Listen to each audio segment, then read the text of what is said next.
anak tuh nggak boleh dimarahin, harus dikasih tahu pelan-pelan, harus dimengerti, harus disayang-sayang. Nanti dia juga bakal paham sendiri kok. Gak bisa gitu, anak tuh harus dikasih tahu dengan cara yang keras. Kalau nggak dia nggak disiplin, kalau nggak dia nggak nurut. Nanti dia jadi menye-menye. Pernah nggak sih kalian bingung harus ngapain ya ke anak tuh? Baiknya strict atau baiknya gentle? Dua aliran ini sering banget nih berantem di sosial media. Tapi bisa nggak ya kita ambil solusi tengah-tengahnya? Bisa nggak ya kita nggak terlalu strict, tapi kita juga nggak terlalu gentle? Ada nggak ya solusi kayak gitu? Data menunjukkan bahwa hanya sekitar 23% dari orang tua yang pernah mendapatkan pembelajaran mengenai cara parenting. Nah, yang mengikuti pembelajaran aja bingung, apalagi yang tidak mengikuti. Karena orang-orang yang tidak mengikuti pembelajaran atau teknik parenting ini, mereka berarti hanya mengikuti dari apa yang didapatkan dari pengalaman sebelumnya, mungkin dari orang tuanya, atau mungkin mereka belajar tetapi dari sumber-sumber yang kurang kredibel. Mungkin dia melihat konten di sosial media, dan ini tentu membuat bingung.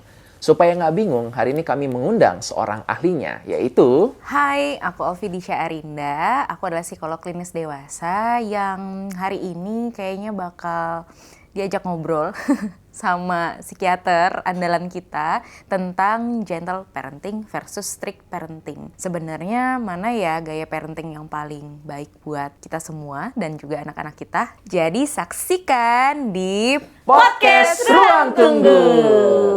Makan, cepetan makan. Kenapa sih Nak susah banget makannya? Makan nggak lu? Makan nggak? Makan nggak? Buset, gak boleh gitu. Kalau anak kamu makan tuh ya nggak apa-apa, biarin aja. Kasih waktu, waktu. Masih banyak anak-anak lain yang mau makan Gak semangka usah tuh susah. gak usah dibandingin. Aduh. Santai aja, Ya. sabar. Tetangga itu mau makan semangka nggak bisa. Kenapa emang? Nggak ada yang jual, makanya bayangin. Beli yang halus semua, Iya. halusin kali. Saya beli banyak nih buat dia nih, nggak mau nih makan nih, makan. Bisa, Ya. nanti dia nangis. Ayo editor, tolong diedit dia nangis.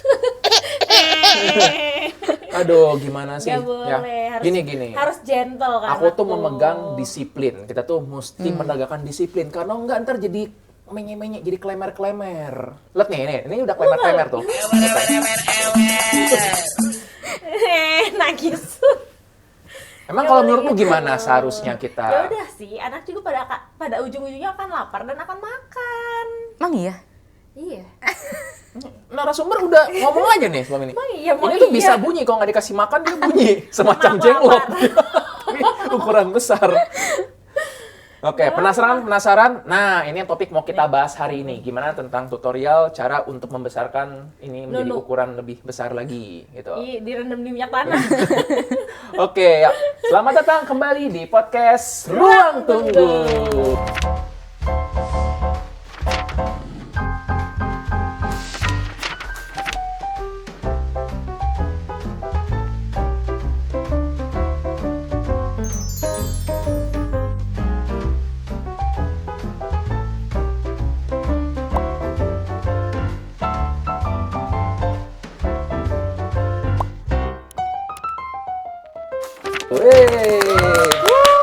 Ingat, di sini kita bukan cuma menunggu, tapi juga mencari Cari tahu. Gimana para penunggu ruang Duduk sini. tunggu? Sudah mulai bosan melihat ini? Sini, Nah, Nak. kita hari ini mau mendebatkan tentang parenting. Iya, Oke. nggak mau deket-deket papa katanya. Ya udah, Papa galak. jangan panggil aku papa lagi. Tapi Om. Bro. Gitu. Panggil Oke. papa kalau sudah jadi dokter. Gimana nilai kamu? Ya gitulah Om.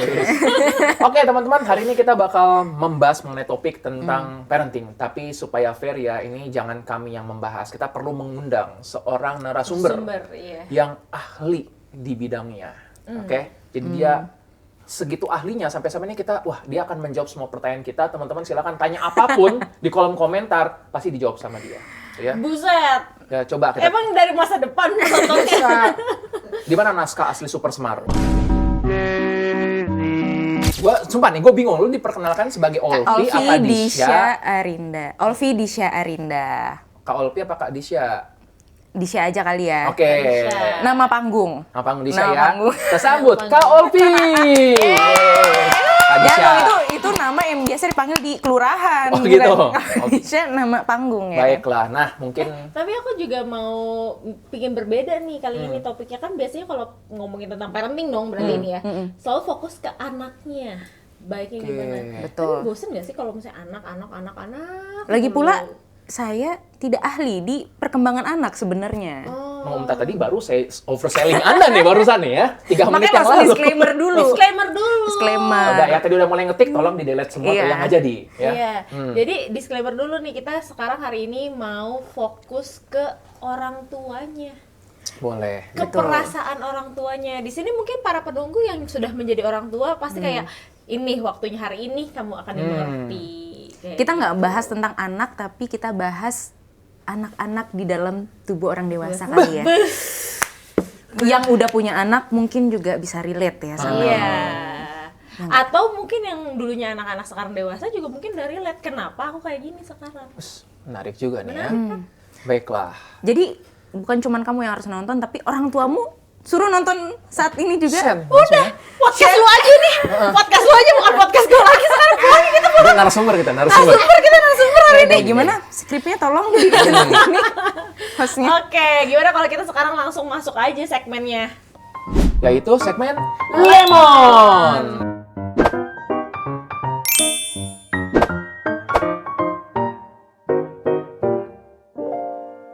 Lepaskan emosi secara Wolfie. Molfi ya. Secara Ngopi fase dong. Molfi. Aduh, secara nyantai. Secara Jadi gini, nyantai.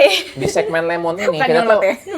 bukan. Lu doang gak nyolot. Di segmen Lemon ini ketahuan. kita akan mengizinkan untuk menyampaikan emosi, nah keresahan-keresahan. Nah, lo kan sebagai psikiater, psikolog ya. Salah dong. Yang psikiater saya lupa. Ini ada alasan guys, kenapa posisi kami berpindah begini guys.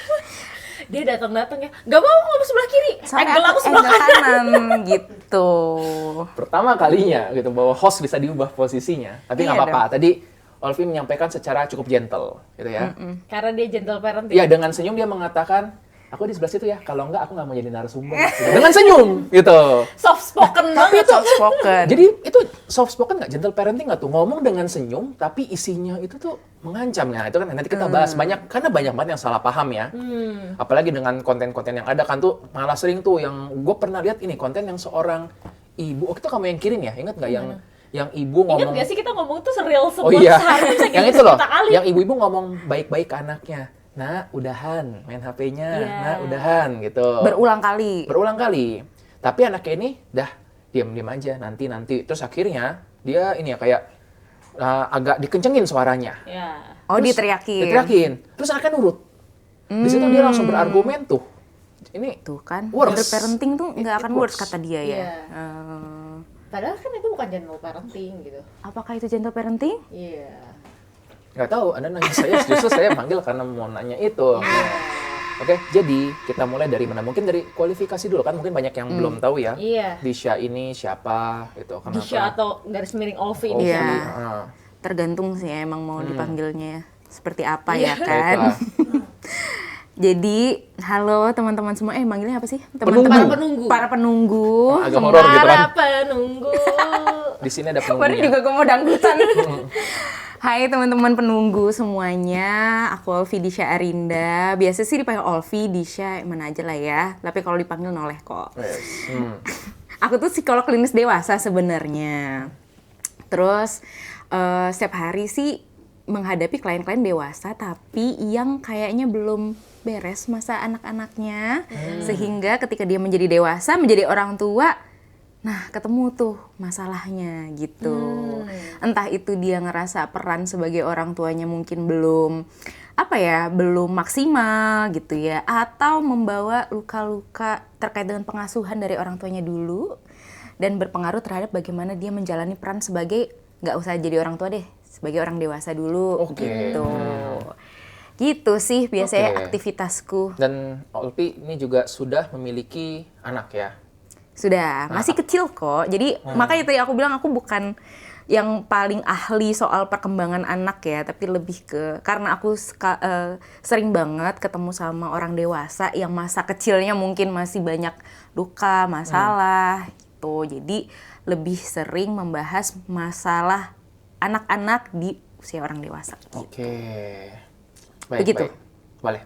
Udah selesai? Sudah. Yuk. Sudah. Terima kasih. Ya. Terima Makasih kasih udah datang ya. Jangan lupa teman-teman subscribe semua. podcast Ruang Tunggu. Ya, jangan lupa dinyalain juga notification-nya, jangan lupa follow kita di Apaan, cuma 7 menit juga ini udah selesai. Yuk, kita mulai deh ya. Yang ini. Oke. Banyak nggak orang tua yang datang berarti ya dan bilang Banyak. kayak iya, maksudnya Udah kan? nanya mengenai ini, gimana sih cara saya iniin anak gitu, ngurusin anak. Ya. Kalau pertanyaan yang kayak gitu banget tuh hampir nggak ada sih kayaknya. Tapi karena gini, orang tua yang aku hadapin tuh biasanya orang tua millennials. Oke. Gitu ya, orang tua yang udah lebih sering terpapar sama informasi-informasi parenting gitu. Jadi mereka bisa cari tahu sendiri mengenai teknik parenting. Tapi biasanya tuh comes up dengan masalah kayak, kenapa ya aku tuh marah-marah mulu ke anakku dan ini persis banget sama bagaimana ibuku dulu ke aku misalnya gitu Oke. ya. Kenapa ya sekarang aku tuh kalau main sama anak tuh rasanya nggak nyaman gitu. Kayak ada rasa kayak, gregetan kenapa sih anak tuh nggak bisa-bisa. Oke. Tapi ini mengingatkanku pada bapakku juga gitu sih dulu. Nah, Oke. Jadi mereka pun sudah tahu bahwa ini nih nggak benar sebenarnya. rasanya tidak sesuai dengan teori atau informasi yang mereka dapatkan. Oke. Iya. Terus aku juga jadi ingetin sih, dulu sih kayak sering ya, kayak teman-temanku ataupun cerita dari teman-temanku ataupun mungkin aku alamin sendiri juga kayak, nanti lihat aja ya kalau kamu punya anak. Nah, kalau kamu jadi orang tua pasti tahu nih Pasti gitu. tahu nih, dan itu tuh teralami gitu Iya, di iya, teman-temanku iya. sekarang. Bener ya kata nyokapku dulu gitu. Padahal kan kita bisa aja gitu mutusin rantai itu gitu kan. Walaupun sebenarnya, tapi ya caranya tuh gimana kita nggak tahu. Betul. Walaupun sudah ngikutin tips dari internet, walaupun kita udah tahu ilmunya, tapi kadang-kadang in practicals kayak ada sesuatu yang belum finish gitu. Iya sih, Unfinished. benar. Unfinished Unfinished business yang ada di business-nya ya. dalam kitanya itu loh. Nah, di sisi lain nih, apakah artinya kalau orang mau punya anak harus selesai dulu nih? Dia harus Iya. benar paham dulu, siap 100% baru punya anak. Karena aku banyak Selesai dapat itu pasien, apa ya, tapi? betul. Aku banyak pasien yang datang dengan saya takut punya anak, saya takut nggak siap. Jadi tadi dia malah jadi berusaha untuk memperbaiki diri, tapi betul kapan selesainya? Selesai itu apa tapi ya? Iya. Bisa jadi beda-beda juga sih. Iya. Mungkin tapi tadi yang Kak Sora bilang ya, banyak orang tua di masa lalu yang bilang gini, nanti kalau kamu udah jadi orang tua, nanti kalau kamu udah punya anak, bakal tahu rasanya gimana gitu. Kalau misalnya contoh ya nggak harus dari orang tua ke anak gitu, atau misalkan kayak misalnya kayak zaman mama dulu, kok jadi zaman mama dulu, kayak kamu tuh nggak tahu aja nanti nih kalau kalau kamu pas punya anak gitu. Sekarang tuh zaman ke peer to peer aja, kayak temen nih udah punya anak, Ngasih warning kayak gitu warning gitu ya. kasih warning ke temennya yang belum punya anak, nanti Iya, lu iya. rasain tuh kalau udah punya anak, baru tuh ngeluh-ngeluh kayak gue. Nah itu tuh Kan itu malah jadi bikin takut, makin kita takut ya punya resist ya anak, jadinya iya. ya. Nah tapi tuh uniknya adalah mungkin perasaannya sama.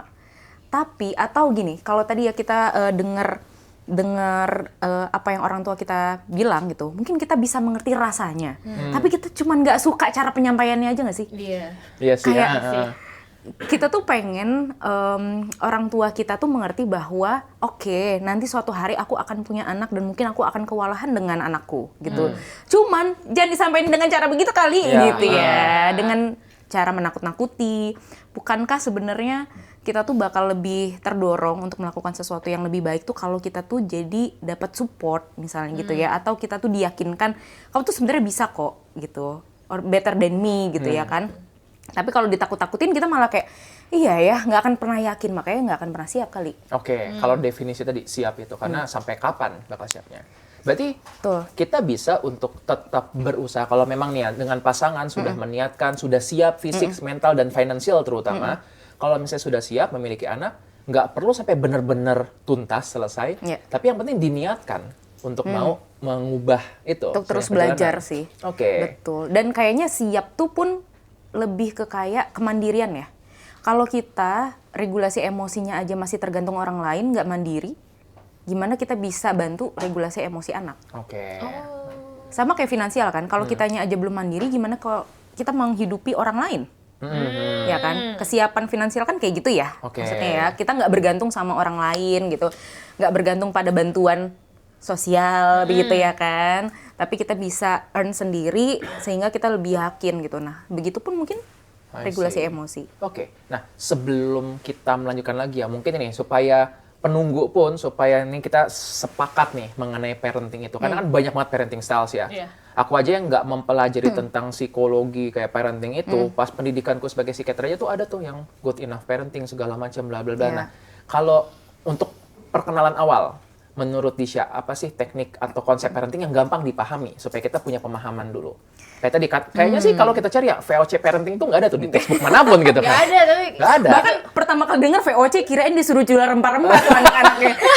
Apa nih maksudnya gitu ya? Ternyata itu slang ya maksudnya ya. slang ya. Pop, apa sih? Istilah populer. Populer, iya. Istilah populer. Parenting tuh apa ya? Kalau yang aku pahamin sih sejauh ini, parenting tuh adalah upaya orang dewasa ya, orang tuanya itu untuk menumbuhkan manusia yang pada suatu hari dia akan dewasa juga dan seharusnya memiliki kemandirian dan bertanggung jawab at least untuk dirinya sendiri gitu. Oke. Jadi misi utama parenting tuh sebenarnya bukan anak bisa belajar jalan, anak bisa makan sendiri misal gitu. Itu pasti ada gitu ya. Maksudnya itu pasti dilaluin. Tetapi yang kadang luput adalah bagaimana kita sebagai orang tua pun bertumbuh bersama anak. Ini menarik, orang tua bertumbuh bersama anak. Menarik sih, karena pada saat itu seorang anak baru pertama kali lahir dan orang tua pun baru pertama kali menjadi orang tua. Yes. Meskipun udah anak kesekian ya, tetap aja itu pasti ada pengalaman-pengalaman pertama yang perlu untuk dianggap sebagai pembelajaran baru juga kan. Iya, betul. Tapi perlu nggak sih menurut Kak Disha gitu untuk kayak sebelum memiliki anak gitu, kita tuh sebagai orang tua ikut kelas-kelas parenting kayak gitu? Penting nggak guys menurut Anda? Tulis di kolom di kolom komentar. Kayak ya untuk sebagai bagian dari tanggung jawab kita gitu. Yes. Sebenarnya kan konsepnya adalah untuk bisa membantu raising child itu kan butuh, katanya it takes a village ya. Iya. Maksudnya butuh orang sekampung banget nih gitu. Jadi mungkin kalaupun kita belum ada niatan atau tidak akan punya anak dalam waktu dekat atau bahkan memilih untuk tidak punya anak pun, untuk bisa belajar tentang parenting itu bagus juga karena kita akan bertemu dengan anak-anak lain di luar sana, right? Gitu. Terus itu yang pertama. Kemudian yang kedua, siapa tahu dengan belajar parenting kita belajar tentang diri sendiri. Gitu. Dan kemudian kita memproses yang namanya reparenting kan. Gitu. Oh, iya juga ya. Terus aku juga jadi kepikiran, kalau nih setelah pas parenting nih, aku jadi kepikiran juga kalau misalnya pas kita nih udah parenting, kita jadi ketemu juga jawaban kenapa kita yang pas, jadi kan kita tahu gitu, oh ternyata kenapa aku kayak gini karena Pas orang jadi tua aku anak-anak kayak gini, dulu gitu ya. karena orang tua aku kayak gini. Kita tuh jadi belajar juga kan meregulasi emosi. Tapi ketika nih kita udah kepalang punya anak, terus kita baru sadar kalau kita tuh jelek dalam meregulasi emosi. Apa yang harus kita lakukan? Klik undo. Nggak bisa ya? Nggak bisa, baru mikir. Nggak bisa. Nggak bisa. Undo, anaknya dibuang, dibalikin ke pabrik, Masukin lagi. masukin ke pabrik gitu, gimana ceritanya? Iya ya, kalau udah jadi orang tua terus baru kita sadar, baru sadar ternyata gitu ya regulasi kan. emosi kita tuh jelek banget. Iya, gitu. udah gitu udah ada dampaknya lagi ke anaknya Iya. gitu ya kan. Ya sebenarnya kalau udah nasi menjadi bubur, mau diapain nggak deng? Tetap bisa diapain ya guys. Tetap bisa. Bisa sebenarnya, cuman gini, kadang orang tua itu nggak sadar dari dampak terhadap dirinya sendiri. Biasanya tuh ngelihat ke anaknya. Jadi misalnya nih, Oke. anak saya kenapa ya? Kok nilai sekolahnya tuh jeblok terus gitu. Ini anak pasti nggak mau belajar. Ini pasti anak nakal gitu. Nah, jadi biasanya para psikolog anak terutama ya, itu akan membantu kayak, oke kita lihat dulu yuk di rumah tuh kayak gimana sih. Nah, jadi kalau misalnya tadi pertanyaannya adalah kalau udah terlanjur nih kita regulasi emosinya buruk, terus udah ada dampaknya ke anak, kita boleh banget untuk menyadari itu dari dampaknya dulu. Itu kita ngelihat observasi anaknya tuh kayak gimana sih dan apakah itu terjadi juga sama kita dulu gitu ya kan. Terus juga pas sekarang kita sebagai orang dewasa, apa yang bisa kita lakukan untuk connect ke diri sendiri baru connect ke anak. Gitu. Karena kalau nggak kayak gitu menurut aku ya, ada yang namanya connection before correction kan. Jadi kita perlu connection before correction. Jadi perlu terhubung dulu antara kita sama anak, baru kita bisa memperbaiki sesuatu yang udah. Dan oh ya, mungkin gini kali ya, kalau kita bahas parenting tuh kebanyakan tuh hal-hal yang sempurna yang kelihatan di luar sana. Baik informasi dari influencer gitu ya. Kehidupan mereka tuh kok kayak sabar, ya nggak sih? Iya, kok kayaknya stay calm in every storms gitu ya kan. Kalau padahal anaknya bandel nih, Nono terus anaknya diem. Kayak gitu. Wah, kalau di real life kan nggak mungkin gitu. Nggak bisa. Kadang ada yang kayak dicubit, kamu diem nggak gitu ya kan? Kayak nggak boleh. Nanti tambah jelek. oh iya. Sayang Nunu. Ya, nah kalau kayak gitu tuh sebenarnya bukan berarti ya kita tuh jadi gagal sebagai orang tua. Tapi kita tuh boleh banget untuk boleh banget untuk belajar lagi dan mengkoreksinya. Kita tuh juga sering bilang kalau di trauma intervention ya, itu adalah rupture dan repair. Jadi setiap kali ada kerusakan, ibaratnya gitu, segeralah untuk repair. Segera repair. Nah, kenapa banyak millennials yang tumbuh dengan luka pengasuhan yang pada akhirnya berisiko diturunkan ke generasi berikutnya gitu ya? Karena antara rupture sama repair kejauhan. Atau bahkan repair nggak ada sama sekali dari orang tuanya, ya nggak? Gitu. Dibentak, terus orang tuanya abis itu motongin mangga doang, nggak bilang minta maaf. Gitu. Atau nggak dipotongin sama sekali. Iya gitu. Jadi nggak ada repairnya tuh. Sementara yang anak butuhkan tuh bukan orang tua yang sempurna, bukan orang tua yang nggak pernah salah, nggak pernah ngebentak, nggak pernah marah gitu ya. Tapi lebih kepada orang tua yang menyadari kesalahannya. Kalau tadi kekurangannya, aduh ya tadi mama kelepasan, atau tadi bapak diem aja ketika kamu seperti ini gitu. Nah, ketika kita menyadari, segeralah untuk repair itu sih tadi ya. Karena kita butuh koneksi dulu ke diri sendiri, ke anak, baru correctionnya itu. Menarik. Mengenai gagal menjadi orang tua, aku baru ngeh juga nih, beberapa pasien datang dan tadi dia ngerasa, dok aku takut mengulangi pola dari orang tuaku, dan takut aku gagal nih menjadi ibu. Dan tadi ternyata mereka tanpa sadar memiliki satu gambaran ideal tentang menjadi seorang ibu. Nggak boleh marah, nggak boleh untuk mukul. Padahal gimana juga, ya pasti mereka berusaha untuk nggak marah dan nggak mukul, tapi mereka manusia yang tadi bisa jadi karena program dari orang tuanya sudah begitu lama, itu adalah hal yang pertama terpikirkan untuk teriak misalnya, atau lebih familiar caranya. Lebih familiar dengan cara tersebut, jadi mereka merasa bersalah ketika itu. Plus dengan adanya teori-teori parenting itu malah membuat mereka kadang end up merasa lebih buruk. Aku nggak terlalu ngerti tentang parenting, cuma aku tahu beberapa bilang nih bahwa yang paling bagus itu kan harusnya otoritatif ya dok ya. Nah terus karena aku nggak ngerti, jadi aku cuma iya gitu. Nah jadi boleh nggak tolong dijelaskan gitu, itu karena itu yang cukup sering beredar tuh kayaknya tuh ya.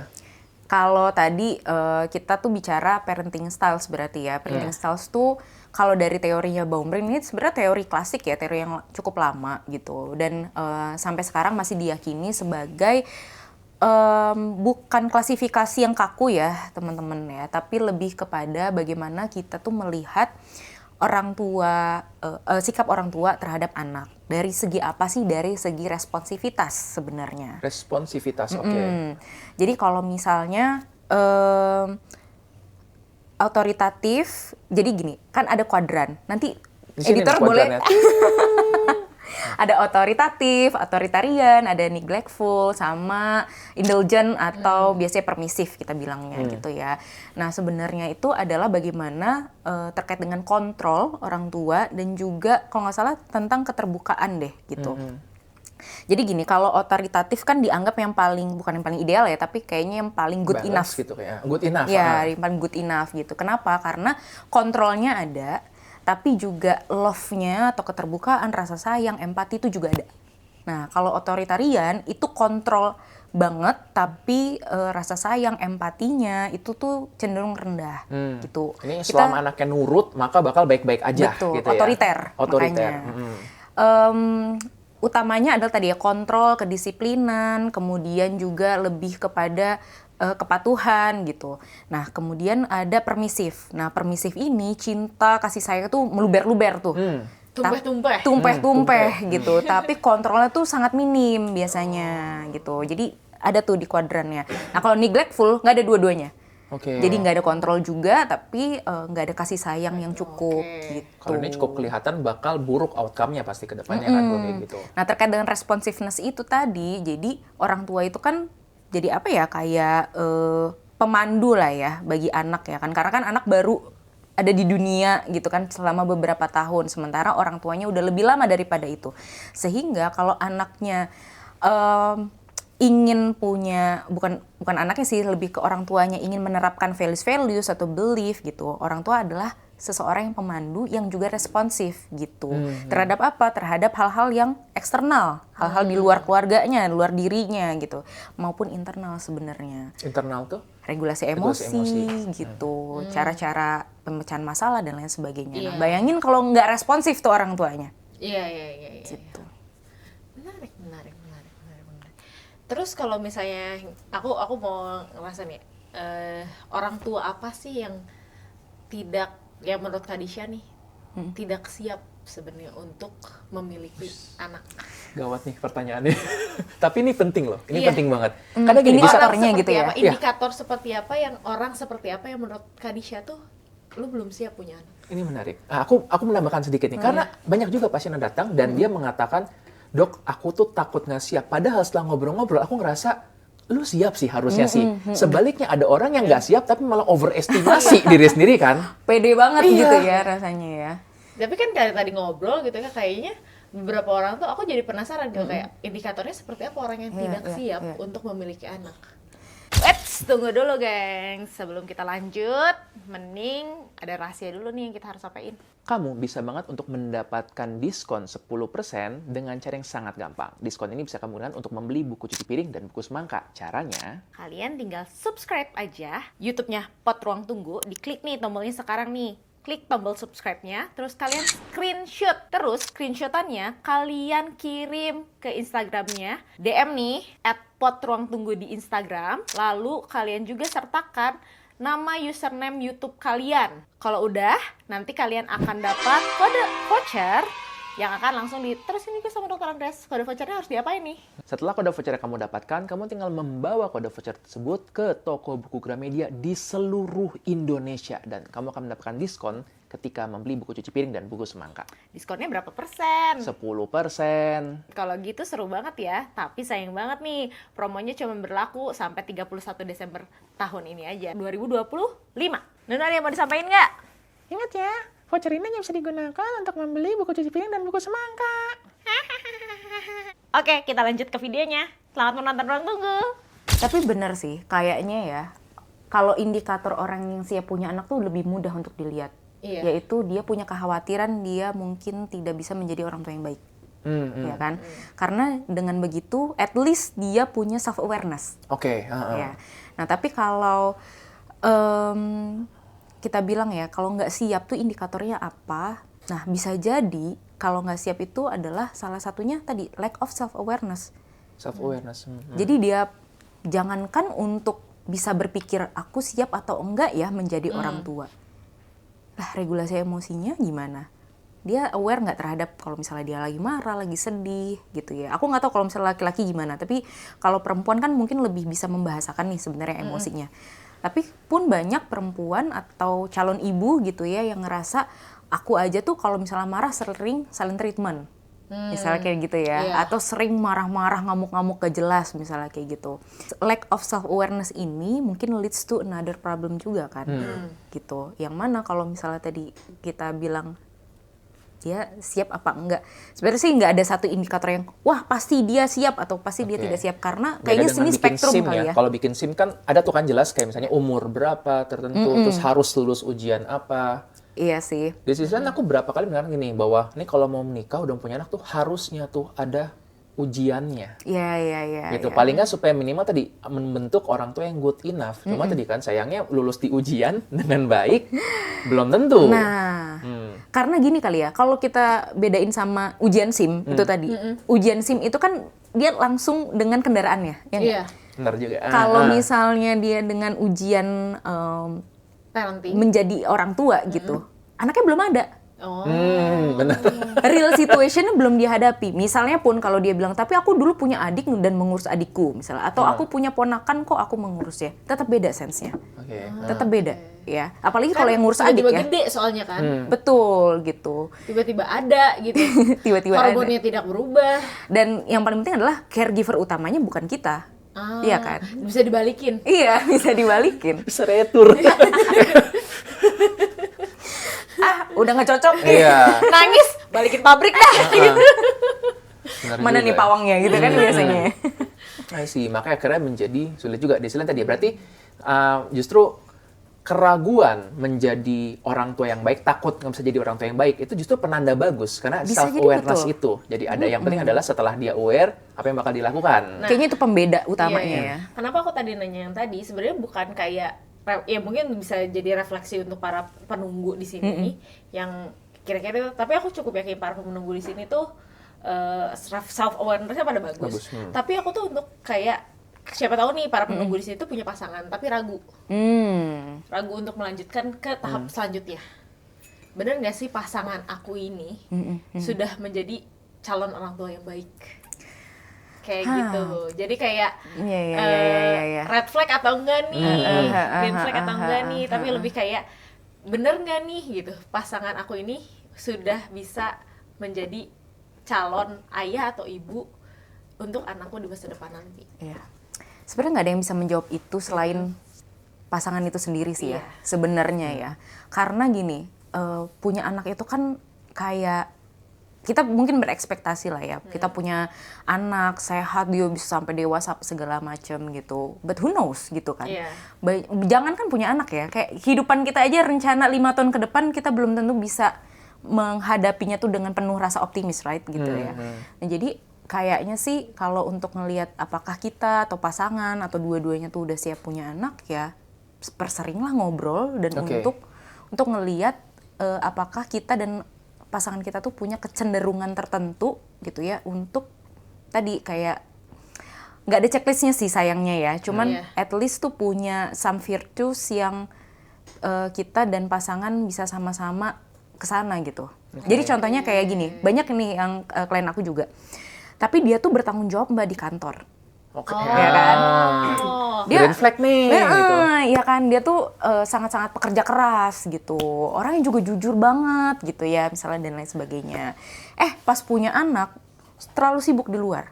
Sibuk di kantor karena tadi mengajar kantor itu ya. Bisa jadi kan. Nah, yang artinya apakah kita bisa bilang, oh berarti dulu sebelum punya anak dia tuh bukan orang yang cocok jadi orang tua, karena kan kita nggak bisa tuh ngelihat oh dia orang bertanggung jawab, dia orang yang jujur, pekerja keras gitu.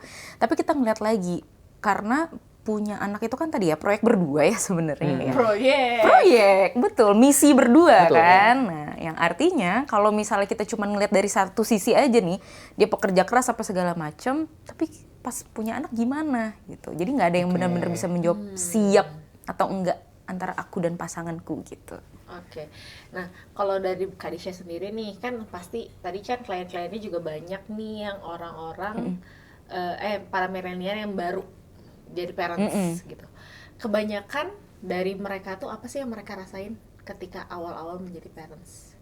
Itu sih tadi keresahan untuk menjadi orang tua yang sempurna kali ya. Ada keharusan gitu ya. Kayak gitu kah? Terus kayak dari perasaannya sendiri tuh apa mereka lebih ngerasa kesepian kah? Nggak punya teman kah? Nggak ada? Itu banyak loh pasien yang mengeluhkan Kesepian gitu. itu kayaknya emang klasik banget sih bagi orang tua kayak ya. mereka nggak ada teman curhat kah? Atau lebih nggak ngerasa nggak dimengerti kah sama orang-orang yang sekelilingnya? Aku baru banget kemarin nge-tweet tuh kayak having a baby changed my whole life banget gitu ya. Padahal kan yang having baby itu banyak ya menurut aku. Iya. Tapi kenapa kita tetap merasa sendiri gitu kan ya? Karena mungkin tadi kalau misalnya kita open up ke orang, peer kita tuh bilang kayak tadi misalnya ya, alah masih bayi, nanti tunggu anak lo udah toddler. Competition. Ya kan? Iya. Aduh ngeluhin apa sih anak masih TK juga. Nih nanti ya remaja tuh si abang tuh kemarin. Ya enggak? Sesama ibu loh. Iya. Atau sesama ayah gitu. Jadi ada semacam kayak spotlight bahwa ini yang paling susah nih masa-masa ini begitu. Betul. Sama Dan aja tadi sih. bukannya menenangkan malah makin membuat jadi khawatir itu ya. Jadi mendingan nggak usah share. Dan akhirnya tadi malah jadi loneliness itu makin Lonely kuat itu. kebentuknya. Ini menarik karena aku dapatkan pasien karena aku kebetulan banyak pasien yang ketemu denganku belum menikah mungkin ya. Jadi mereka pun merasa lonely karena teman-temanku sudah pada menikah dan punya anak. Oh, Jadi udah nggak sebebas dulu. Tapi ternyata tadi dia kesepian, ternyata tadi moms ini pun kesepian juga. kadang-kadang. Oke. Dan lo ngerasain itu juga? Iya, sempat ngerasain kayak gitu. Jadi kayak ya ampun, apalagi kalau misalnya ngelihat ya di umur aku sekarang tuh banyak juga 23 yang kan? 21 sih. Kirain 19 makin turun. Semua orang yang aku undang ke sini aku tebak umur 23. Nah. seumuran aku. Oh, gitu. Iya. 23 apa dibalik 32 ya? Enggak 23 sih. Gimana? Ya, jadi apa tadi pertanyaannya? Tentang pernah ngerasakan kayak gitu. Oh iya, pernah banget lah gitu. Oh iya, banyak juga beberapa klien aku tuh ke psikolog ke aku gitu ya. Karena tahu aku biasanya nge-share gitu ya kehidupanku. Jadi kayak, "Bang, ngerasain juga nggak sih?" gitu. Jadi dia cuman pengen ngobrol sama profesional yang punya ritme hidup yang kurang lebih sama gitu. Gitu yang bisa relate lah ibaratnya Iya, gitu iya, ya. iya. Karena dia kalau nanya ke temen, mungkin ya tadi dibanding-bandingin. Nanya ke orang tua apalagi, ya kan? Kan gitu. Nyambung yang awal tadi. Iya. Kan kata mama juga dulu nurut, ini karma lu. Gitu. Atau ya udah nanti adek juga udah akan gede. Atau enggak pasti suruhnya ujung-ujungnya kayak nambah mana adiknya. Kasihan Iya, biar pas sekalian sendiri. capek Iya, gitu biar ya kan? sekalian capek gitu iya. Kenapa capek harus disekalianin ya? Gitu. Tapi itu kayaknya fase hidup yang sangat normal ya. Maksudnya ada rasa kesepian mungkin karena kita grieving, right? Grieving terhadap sesuatu yang tadinya kita udah jalanin, terus sekarang ada perubahan atau adaptasi. Yes. Kalau kita ngomongin tentang grief itu kan memang kehilangan ya. Ada perubahan, nggak bisa sama seperti dulu lagi. Jadi di sini dia memang kayak kehilangan, yaitu kehilangan masa lajang. Ya. Kalaupun dia sudah menikah, kehilangan masa yang childless parent gitu kan. Iya, yang kayak iya, dia iya, cuma iya. berdua doang. Iya, Nanti di iya, akhirnya benar. kan mengenang, enakan dulu.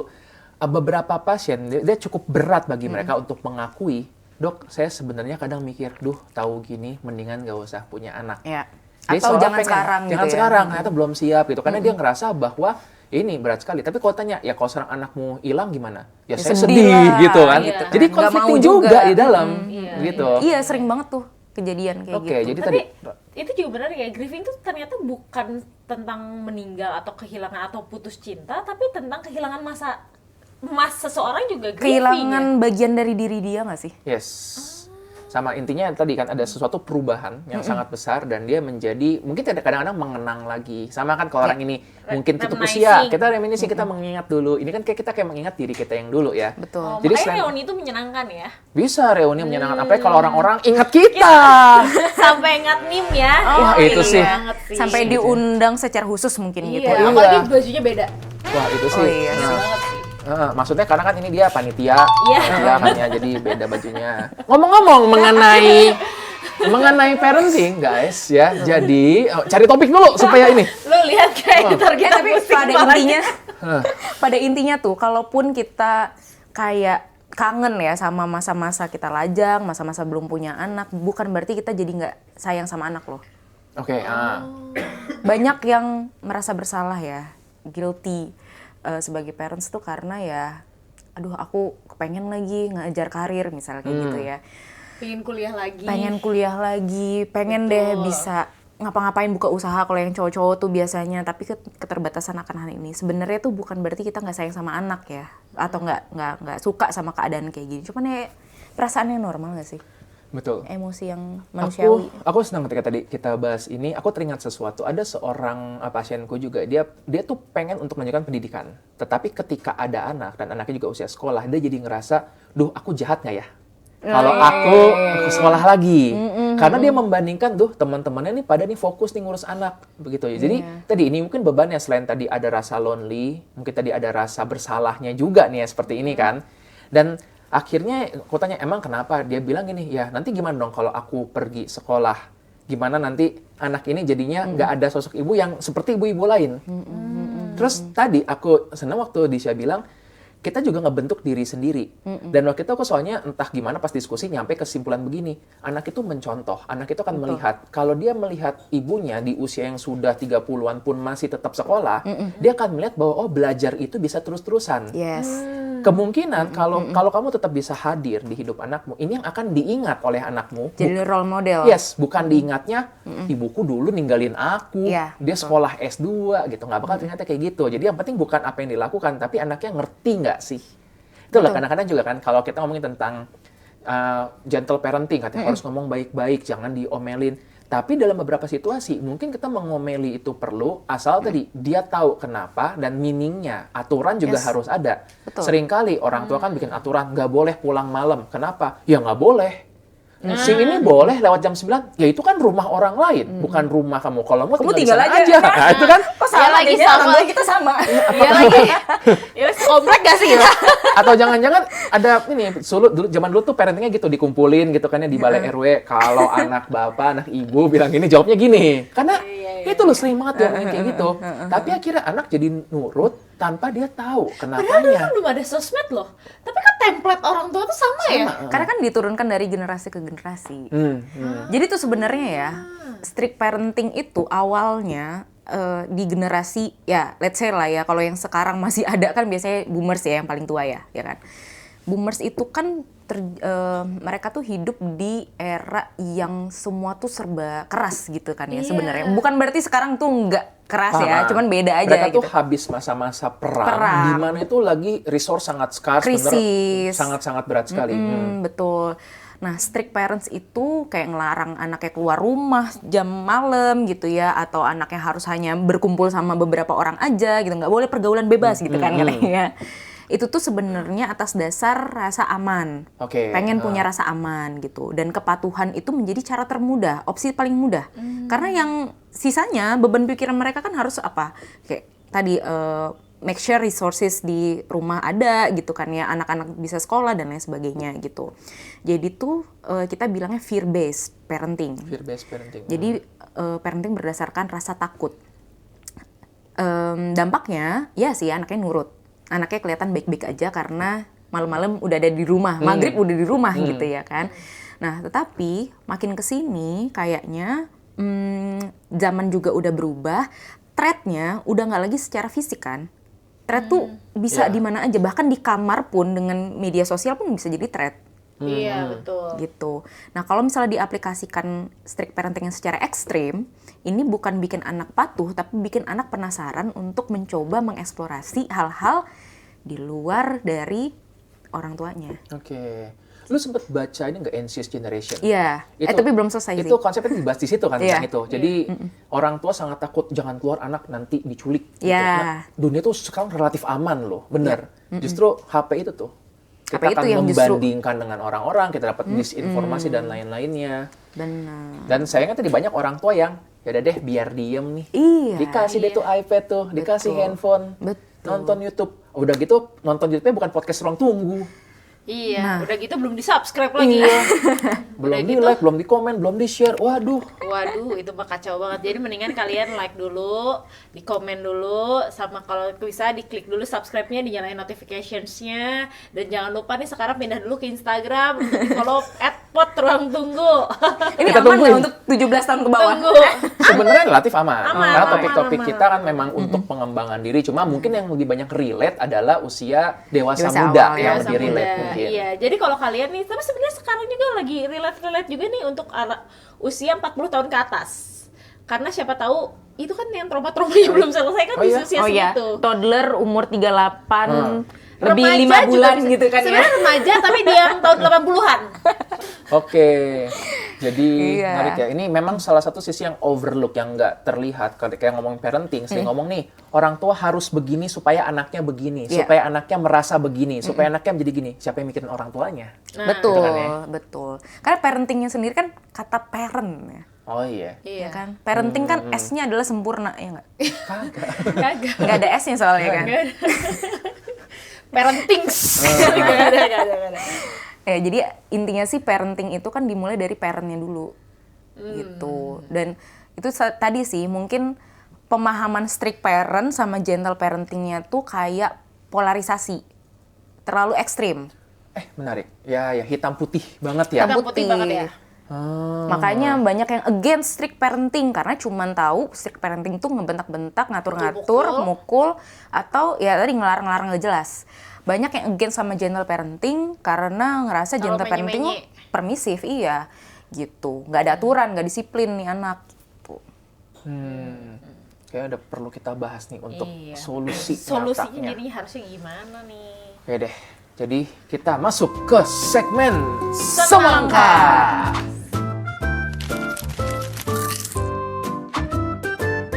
Sesi mengupas solusi kehidupan. Jadi ini bakal kita lempar begini, shwii, gitu. Enggak. Terus kita ini telepon, tanya, oke, Solusinya dong solusinya. kakak. Ya. Oke.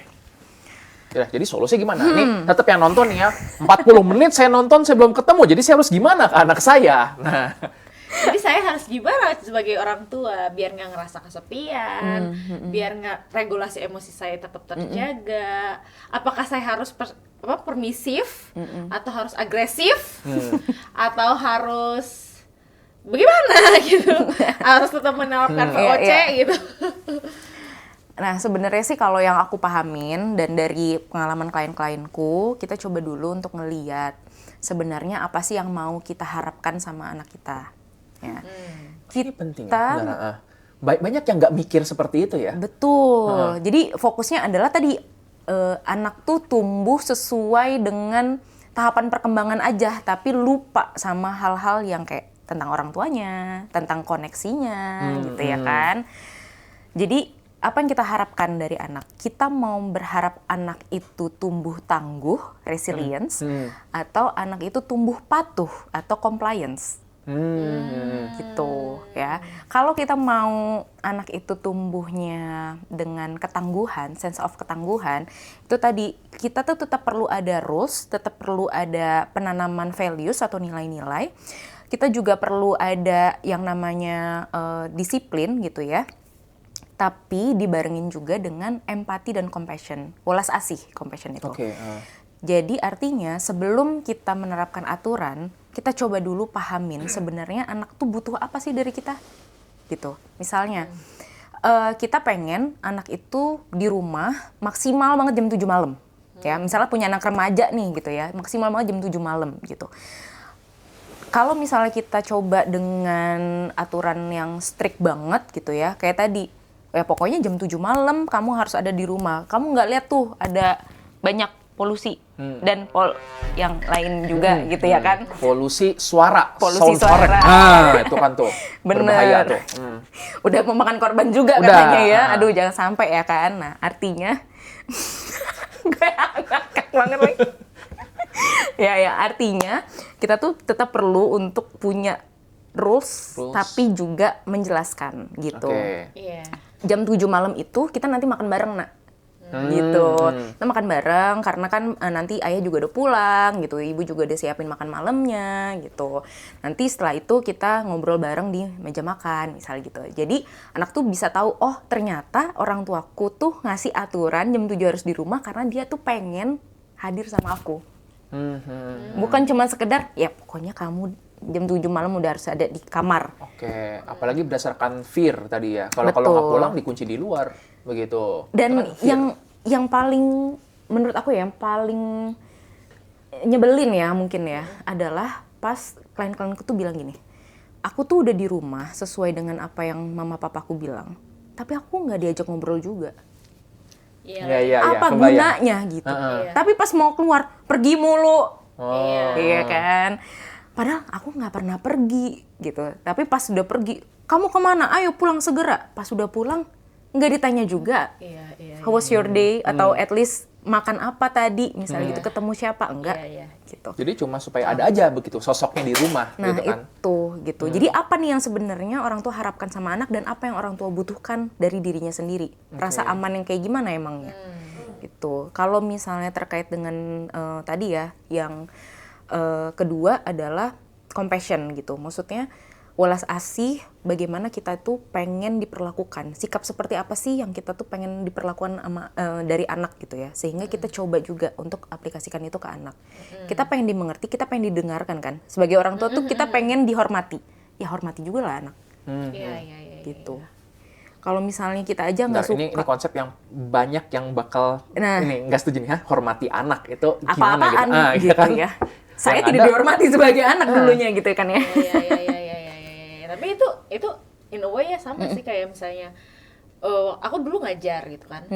Kalau misalnya kita mau respect sama murid kita, ya kita juga harus nge-respect murid juga gitu. Iya. Sama gitu. Karena ya mau gimana pun ya kita ada relasi antara dua manusia gitu.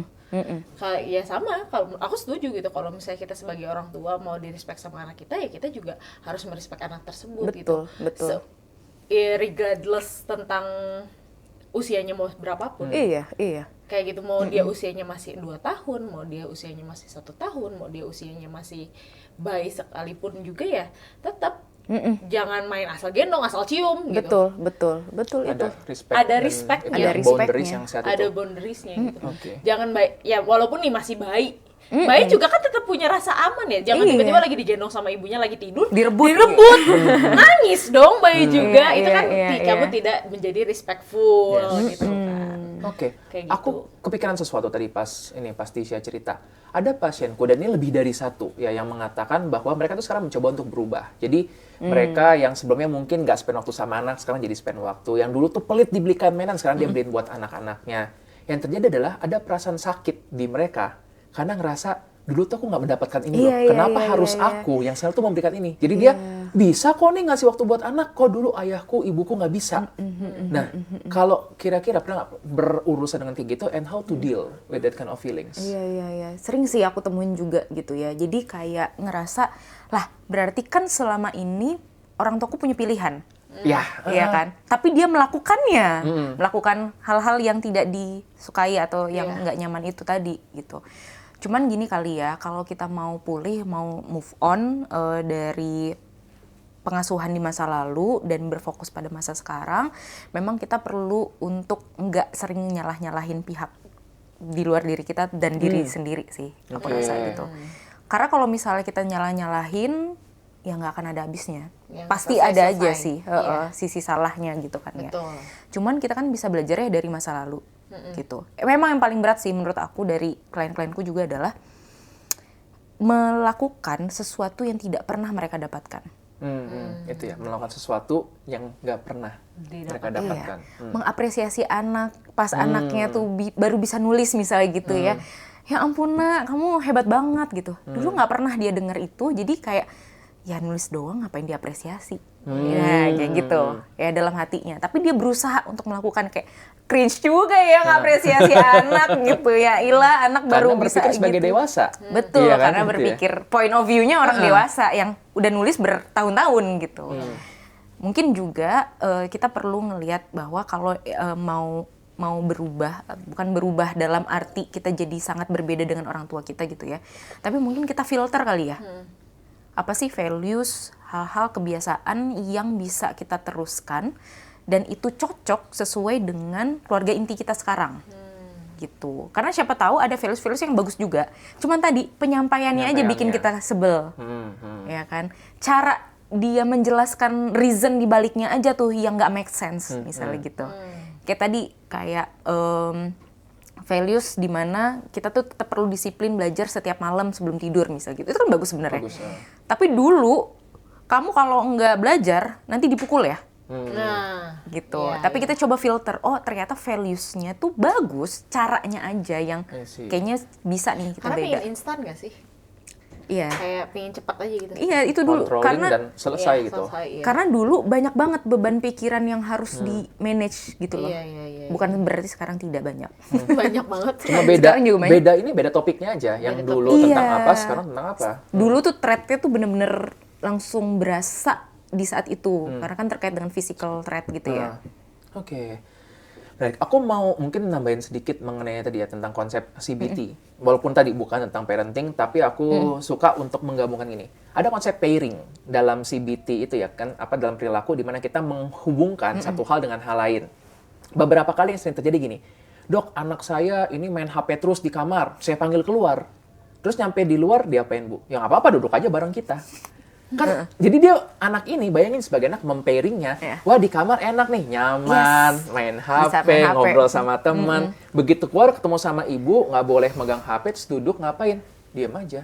Terus saya suruh ini dok, saya suruh dia baca. Ini jadinya nggak fair. Bayangin dia sebelumnya nyaman, otaknya nggak perlu mikir susah, tiba-tiba disuruh duduk di luar ketemu banyak orang, terus dia disuruh membaca. Iya. Tentu saja dia jadi malah lama-lama pairing.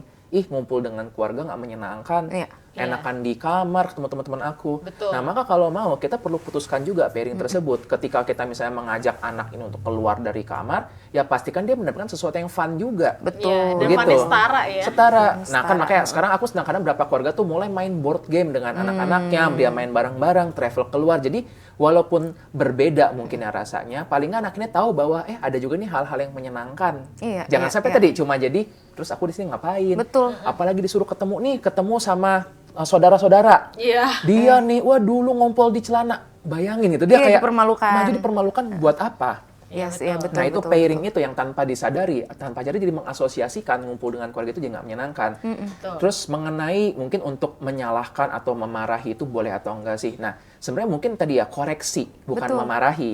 Kalaupun kita mau koreksi, aku sering bilang bahwa dalam CBT itu waktu tuh sangat berpengaruh. Aku numpain ini nggak sengaja.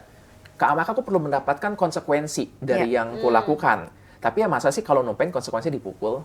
Iya. Kalau numpain ya konsekuensi adalah yuk kita Bersihin. bersihkan, kita lap Solutif bareng-bareng. ya. Solutif. Jadi dia tetap tahu oh ada konsekuensi nih, begitu. Bertanggung jawab. Dan yang paling penting adalah waktunya, kapan.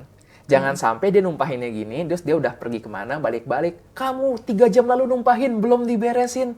Jadinya nggak pas. Nah, sekarang bayangin, kadang-kadang nggak 3 jam.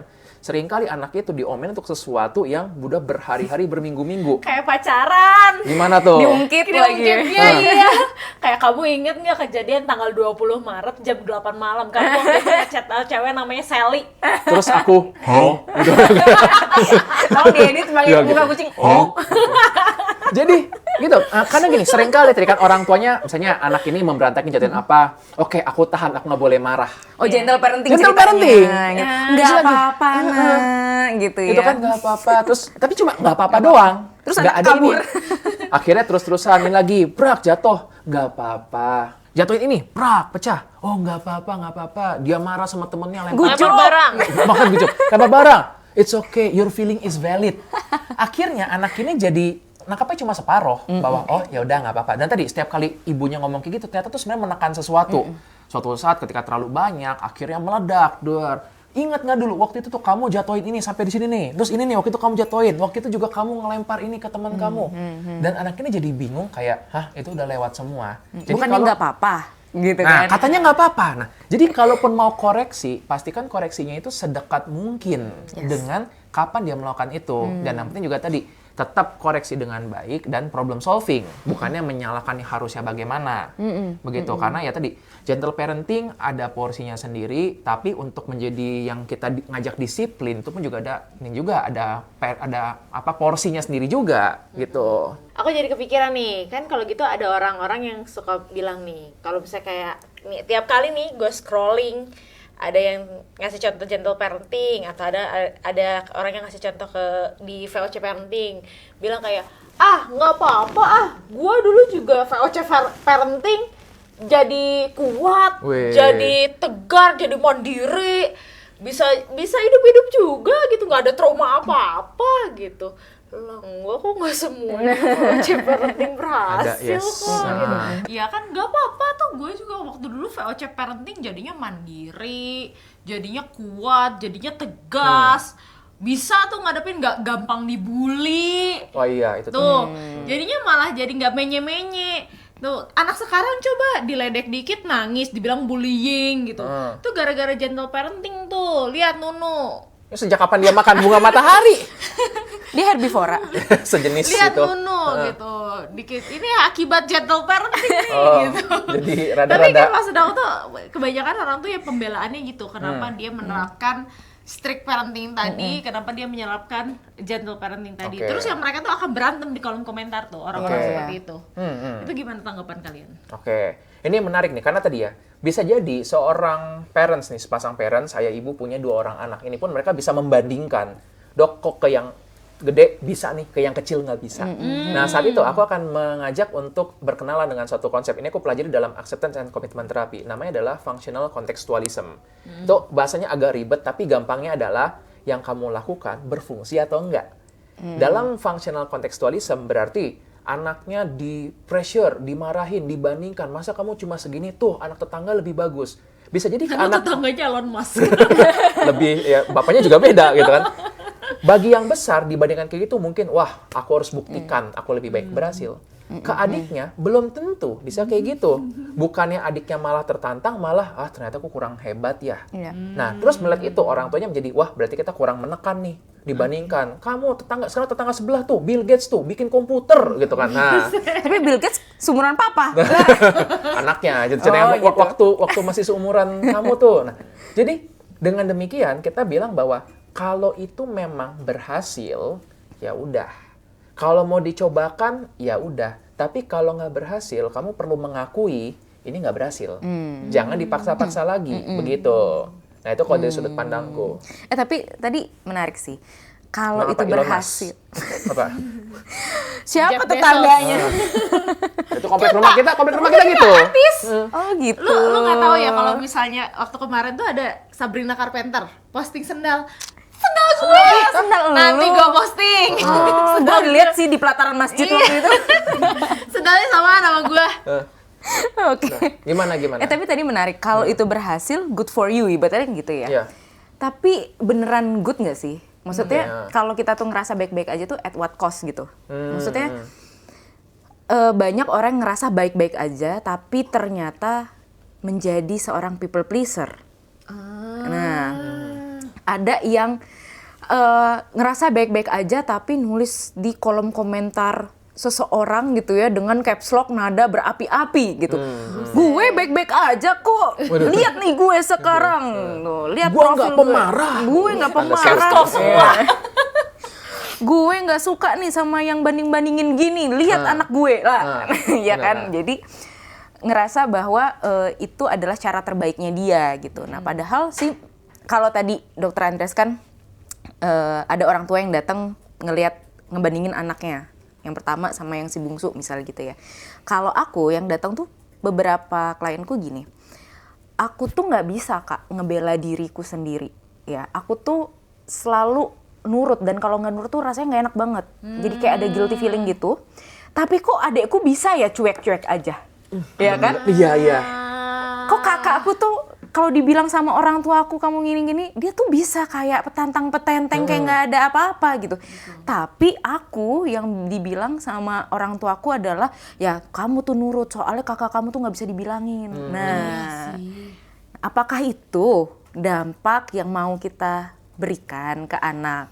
Betul. Kelihatannya sih patuh ya. Iya. Kelihatannya tuh baik-baik aja, sukses juga sih gitu ya kan. Kan bisa bayar psikiater, Oh, mahal iya. kan soalnya. Emang siapa bilang ke saya mahal? Saya barusan. Oh iya. Nah, betul, dari luar kan baik-baik aja, tapi di dalamnya ini kan internalnya, Siapa tahu struggle-nya itu. rapuh. Gitu. Nah, kadang ya itu tadi kalau misalnya kita nggak sampai ke self awareness yang baik gitu ya, terus juga apalagi sampai ke tahap nggak mau mengakui, nah itu tuh rentan diturunkan ya kayak gitu lagi keturunannya. Iya sih, aku juga ngerasa aku sama kakak-kakakku berbeda semua sih. Padahal pola didiknya sama semuanya. Padahal orang tuanya sama. Orang tuanya sama, makannya sama, terus pola didiknya sama, tapi karakternya semuanya berbeda. Iya, gitu. Oke. Wah, Seru banget ya. seru nih. Seru banget. Gimana nih para parent-parent dan calon parents di sana di luar sana gitu? Atau yang parenting their inner child, Inner child, ya.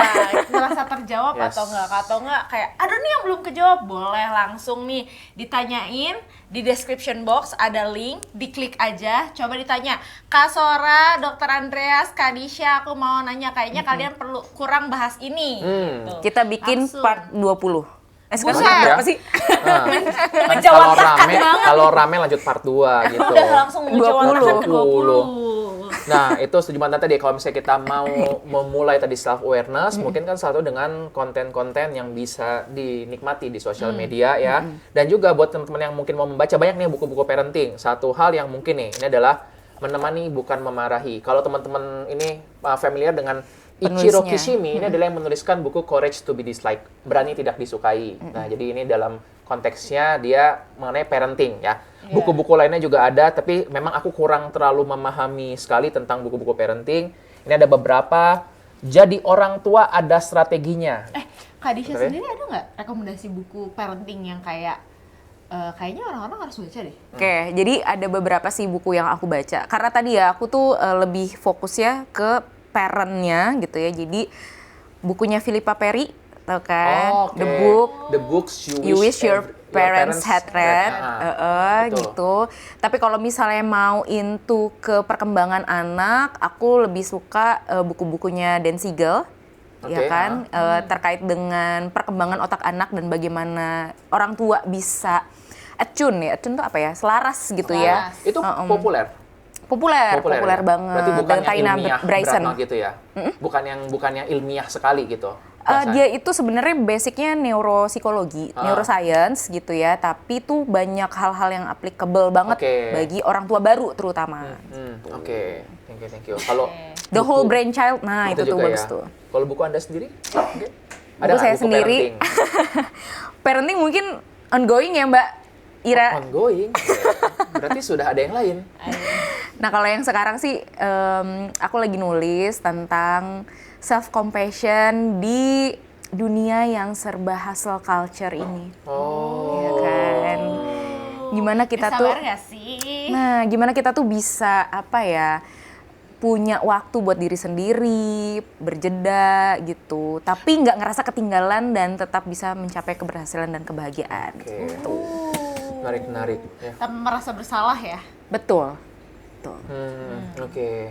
Tentu saja kami merekomendasikan juga buku Semangka ya sama buku Cuci Piring. Masih Walaupun ya? Masih. Masih Walaupun tidak spesifik mengenai reparenting ya. Ini lebih ke awareness kan bahwa tadi bisa jadi ada ketidaksempurnaan waktu kita tumbuh besar dan nggak apa-apa. Dan balik lagi tadi ternyata fase grieving itu nggak cuman datang di kala kehilangan seseorang, tapi kehilangan sesuatu dari diri kita betul sendiri. sekali. Sama seperti pada saat kita kehilangan masa lajang ketika menjadi parents. Yes. Itu juga bisa masuk ke fase grieving. Dan anyway, sudah beberapa puluh podcast episode ini kita belum loh sama sekali bahas grieving. Hah? Bener. Apa-apaan? Gue diundang kemana-mana bahasnya grief, sampai capek gue masa di podcast sendiri bahas tentang grieving juga Bahas gitu. lah. Berarti Anda host sekaligus bintang tamu. Iya. Pindah-pindah gue nanti. Bahas lagi. Boleh juga ya. Apakah mau kita bahas tentang grief? Boleh gimana? Boleh kali ya. Oke. Sip. Lah, ayo kita bahas. Baiklah, tentang tapi supaya saya bahas, tolong dong diberikan dulu nih bensin-bensinnya, yaitu dengan tombol like, subscribe ya. Tolong di komen juga kalian mau nanya-nanya apa gitu. Terus kalau misalnya nanti Kak Disha juga bantu ya reply komen kalau misalnya ternyata ada yang nanya-nanya tentang ada sesuatu yang mau ditanya nih sama para penunggu ke Kak Disha, langsung aja dibantu dibalas di Ya, komennya. balas @Dreamon. Balas Manggil nih. gue lagi gitu ya. Oke, dan tadi itu kalau misalnya mau untuk mengikuti juga update kita di YouTube dan di Instagram, TikTok, @pot_ruangtunggu, dan kalau saya sendiri di @dr_reamon. Aku @littlesora. @disharinda. Jadi jangan lupa di subscribe Dan jangan di-follow. juga dinyalain juga notification-nya karena kita bakal upload setiap Sabtu dan kadang-kadang di hari Rabu. Oke. Sip, terima kasih sudah datang, sudah menjadi narasumber yang baik. Sekarang kita kita angkat tos. Terima kasih semuanya, terima kasih penunggu, dan ingat di setiap perhentian pasti ada cerita. Selamat menunggu ruang tunggu. Bye-bye. Halo. Thank you.